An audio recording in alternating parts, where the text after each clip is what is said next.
Grace and peace to you. Welcome to Morning Watch.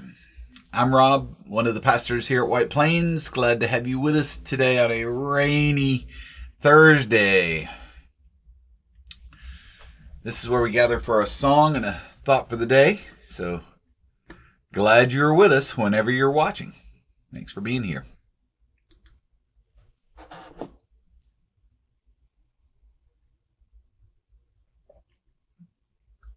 As the British would say, put a cup on.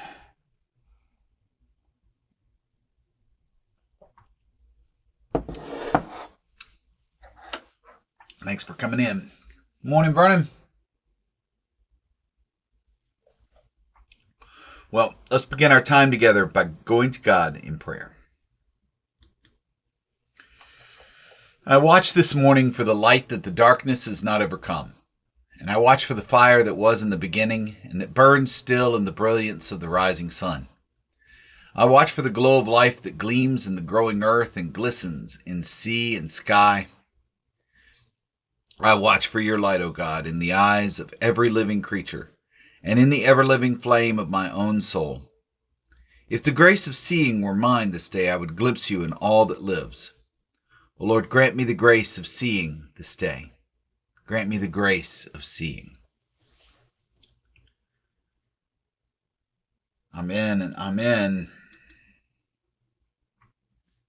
Morning, Faye. That's right, it's Spidey.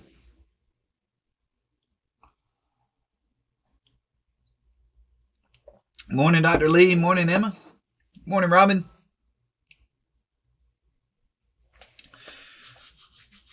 Thanks, y'all, for being here. And to you as well, whenever you're watching. All right, so I feel like I say this a lot, but here's one of my favorite songs. And I wonder if anybody out there, without Googling it, knows who wrote it.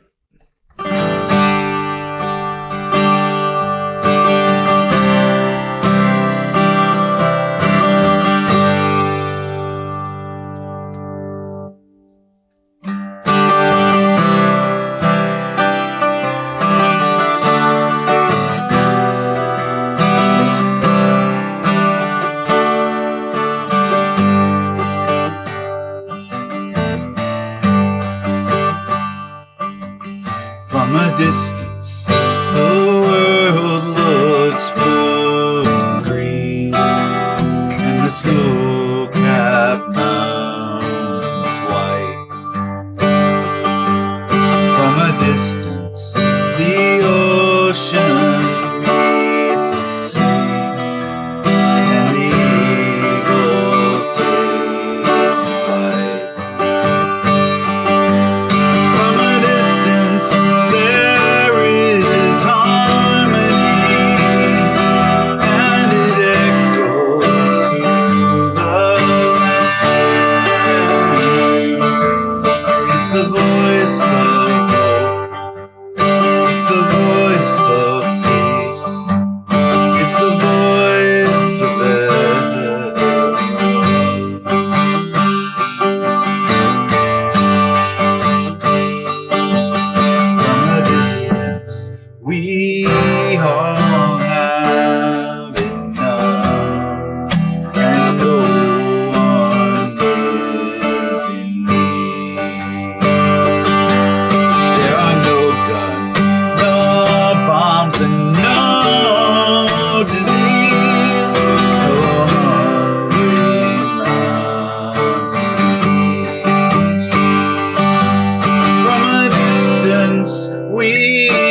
a distance.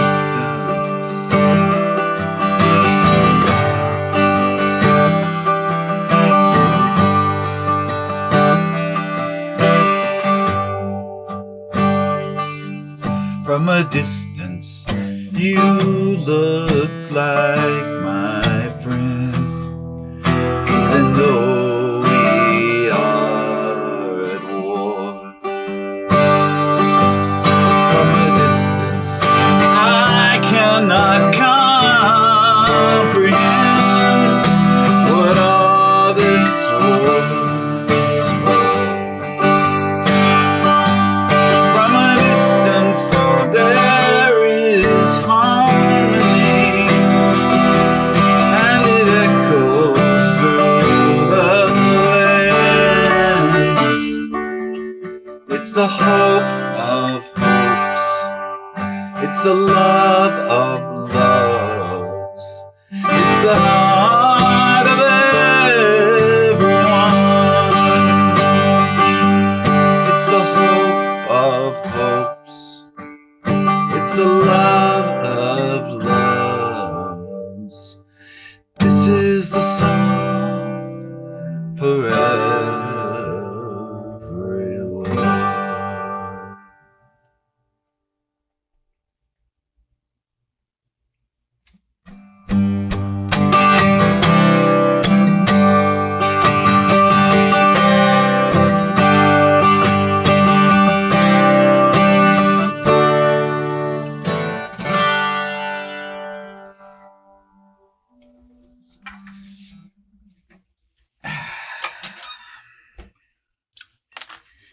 Yeah.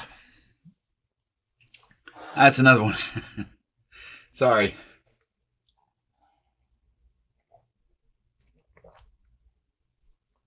I think we can just do that for 20 minutes, right? Okay, Nancy Griffith. All right, points to Vernon for knowing that it's not a Bette Midler song, although Bette Midler obviously had the big hit with it. Hey, morning, Florida. Morning, Kenna. Yeah, so Nancy Griffith was the first person to really popularize that song, but actually it was written by Julie Gold. Julie Gold wrote that song. I don't know what else Julie Gold has written, but holy cow. What? I think if you get one like that, you can hang your hat on it, right? Julie Gold wrote it. Nancy Griffith recorded it in the 80s. Maybe 86, 87, something like that. And then of course, Bette Midler had a big hit with it. Yeah. I was thinking about that song actually yesterday when we were talking about how the commonality, the decency, common decency between humanity. Today's reading is another one from the 1950s series. He's on a roll here of the original recordings of this I Believe radio series that was, of course, first done in the 1950s with Edward R. Murrow narrating and introducing them. Today's writing is entitled A New Birth of Freedom. It really resonates with that song to me. A New Birth of Freedom by Maximilian Hodder.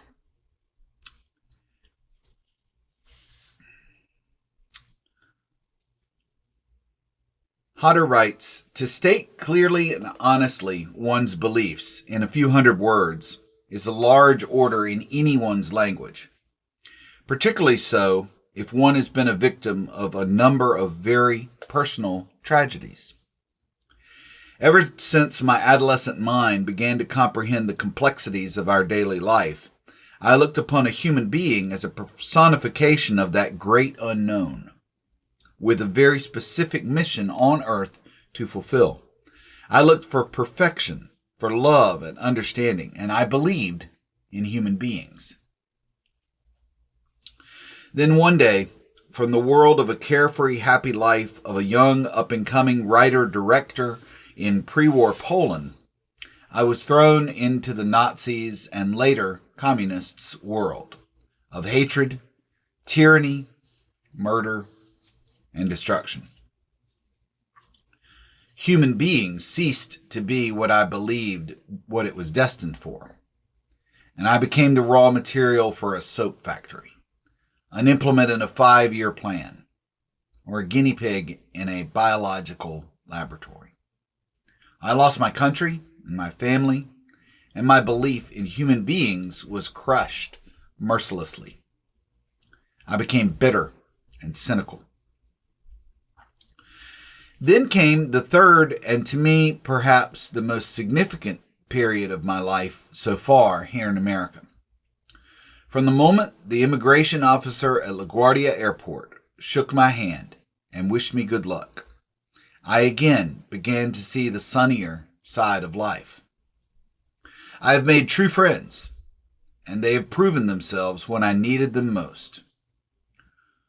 Food and clothing for victims of floods, a group of GIs adopting an orphan and sending him to school, neighbors building new homes for a victim of fire, Community Chest, Cancer Fund, Salvation Army, Alcoholics Anonymous, and 1,000 other such acts or associations, all voluntary, collective, or individual, left an indelible mark on me. It gave me a new lease on life. And I again believe in mankind. I now remember not only the days when people were chased from houses of worship with guns, but also those poor Russians who traded for food, their most treasured possessions, but kept their holy icons. I now think not only of those who killed, but also of the kind Russian peasants who met our convoy to Siberia, and in spite of guys who chased them away, tried to share with us corned beef, a piece of bread. Perhaps their last one. I also think of those gun-starved wretches who, after years of unendurable exploitation in forced labor camps, still had enough humanness left in them to sing, or even joke occasionally. I now believe there is more good than evil, more of those who create or wish to create than those who destroy, more of those who love than those who hate. I firmly believe in an inalienable right of the individual to live the life of their choice, their right to work or rest, smile or cry, succeed or fail, pray or play. The great Polish poet Adam Mickiewicz said, "The nectar of life is sweet only when shared with others." I therefore also believe that it is my duty to contribute, in whatever way I can, to the present struggle, to bring hope to those still oppressed, so that, as a great American once said, they also may, under God, have a new birth of freedom.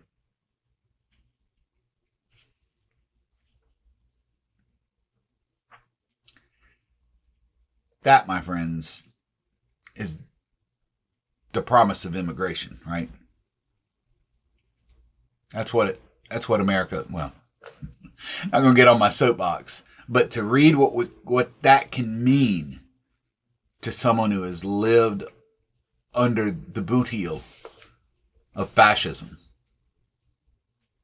that we could be an alternative to that. Director Maximilian Hodder worked in the movie industries of Eastern Europe. While serving in the Polish army during World War II, he was captured by the Soviets but managed to escape. He went on to join the Royal Air Force. Hodder came to the United States in 1949 to work in Hollywood. I'm not sure what films he directed, but I give thanks to God that that opportunity was there for him, as it has been for so many others, and I pray it will continue to be so. Yeah, so you can understand why the song From a Distance was on my mind.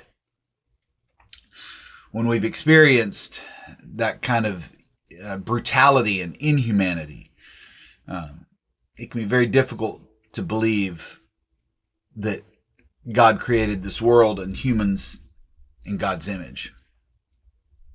And yet, that is our creed. That's what we hold true to. And in moments of grace and serendipity, we see love, we see beauty, and we celebrate it. Hold on to it. As Kate Bowler says, have a beautiful, terrible day. Right? Thanks, Kenna. Yeah, not too much to add to that one. All right, y'all. Have a wonderful day. In this rainy day, be careful out there. Give thanks to God for the rain. We need it so much. So it can rain like this, sort of soaking all day. Thanks for being here. I'll look forward to seeing you again tomorrow for another Morning Watch. May you find peace and purpose in this day. And I'll talk to you soon. Amen and amen.